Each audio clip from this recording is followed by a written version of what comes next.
Ajla dëshiron të largohet nga shtëpia e Nares, por Nare i kërkon të qëndrojë, sepse për momentin nuk ka asnjë mundësi tjetër. Gian urdhëron që Ajla të kontrollohet dhe të ruhet. Një nga njerëzit e tij i thotë se Ajla është e shkatruar emocionalisht. Më pas, Gian shkon të vizitojë Mine në spital. Mina i kërkon të di arsyen e martesës së tij, por Gian i përgjigjet se nuk ka zgjidhje tjetër. Ai e këshillon që të mos bëjë me veprime të rrezikshme duke menduar për jetën e saj, sepse duhet të kujtojë se ka një fëmijë. Gian njoftohet nga Erolli se përfaqësuesi i kompanisë do të takojë Shahinin për një takim. Pas kësaj, Giani vendos që ditën e nesërme të zhvillojë një takim me Kajen, Erollin dhe Shahinin për të sqaruar situatën. Ndërkohë, Kaja shkon të takohet me Zerinin. Ai përpiqet të kalojë murin për ta parë, por aksidentalisht rrëzohet.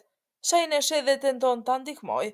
Kaja i lutet që ta lejojë të marrë Zerinin për nuse, por Shahini thotë se duhet të tregojë durim, sepse asnjë nga familjarët e tyre nuk është dakord për këtë lidhje. Demir shkon në burg dhe organizon një drekë të bollshme për Exhumentin.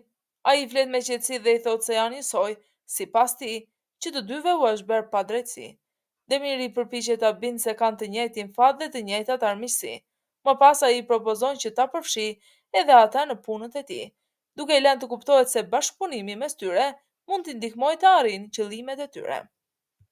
Nare shkon për të biseduar me Gianin dhe e pyet drejt për drejt pse po insiston kaq shumë të martohet me Ajlën dhe cila është arsyeja e vërtetë që e ka shtyrë të marrë një vendim kaq të fortë. Gian nuk flet asnjë fjalë. Ai hap videon që i kishte lënë Bora. Në video, Bora i kërkon Gianit që nëse i ndodh diçka, të martohet me Ajlën dhe të kujdeset për Denizin si për djalin e tij.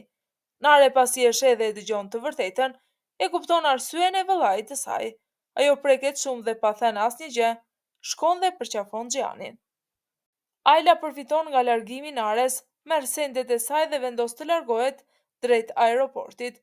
Kadir e vëren largimin e saj dhe njofton menjëherë Gianin, i cili në ato moment po bisedon me Naren. Giani kërkon Nares që Ajla të mos mësojë asgjë për amanetin e Borës, sepse sipas tij ajo nuk do të kuptonte arsyeën. Më pas Gian urdhëron Kadirin për të vënë në lëvizje të gjithë njerëzit e tij për të gjetur Ajlën. Gian arrin të gjejë Ajlën në aeroport dhe i kërkon që të mos largohet. Ajla përpiqet të largohet pa u kthyer pas. Atëherë Giani jep urdhër Kadirit që të shkojë pas saj dhe të dalë përpara Ajlës në ambasadën kanadeze në Stamboll. Shahin merr një telefonat nga përfaqësuesi i bizneseve. Ai i thotë se duhet të takohen për të biseduar dhe se këtë bisedë nuk duhet ta mësojë askush. Më pas Gian e pyet Shahinin se kush e telefonoi, por ai përgjigjet se ishte një telefonat nga shtëpia. Nga ana tjetër, Sadakat i kujton Exhumentit dashurinë që kishin në rini dhe kërcënon se do t'u tregojë Shahinit dhe gruas së tij lidhjen që ata kanë pasur dikur. Exhument e kërcënon edhe Sadakatin, duke i thënë se do t'u tregojë fëmijëve të saj foton e tyre së bashku. Sadakat largohet duke i thënë Exhumentit se tokat e alboranëve do të jenë gjithmonë të bijve dhe nipërve të saj dhe kurrë të tijat, pavarësisht se me kë bashkëpunon ai. Sadakat takohet rastësisht jashtë burgut me Shahinin dhe me nënën e tij.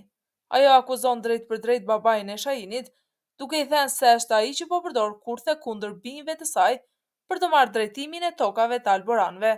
Sadakat i shprehet se ata po përpiqen edhe ta manipulojnë Shahinin për interesat e tyre. Pas kësaj bisede, Shahini shkon të takojë babain e tij në burg dhe i kërkon llogari për kurthet që po i ngrihen Gianit. Ai i thotë se ka marrë vesh për bashkëpunimin e tij me Bajbarasit.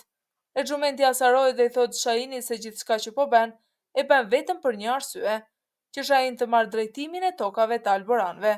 Sipas tij, Giani nuk është i aftë për këtë rol dhe nuk e meriton të drejtojë familjen. Shahini i lënduar shkon dhe përballet me Gianin, pse nuk i kishte treguar se ishte në dieni që përfaqësuesi i bizneseve donte ta takonte fshektas. Giani thotë se nuk e kishte fshehur për mungesë besimi, por sepse donte të shihte si do të vepronte babai i Shahinit, pra Exhumenti. Më pas Gian e përqafon Shahinin dhe i thotë se kur nuk ka dyshuar në besimin dhe qëndrimin e tij. Ajla shkon në ambasadë dhe kërkon ndihmë për të nxjerrë një pasaportë për djalin e saj. Stafi i ambasadës kanadeze i thotë se mund ta bëjnë, por procesi do të zgjasë një muaj. Papritur Gian e gjen Ajlën aty dhe ulet pranë saj. gjë që ja habita Ailën, duke e pyetur se si arriti ta gjente pikërisht në atë vend.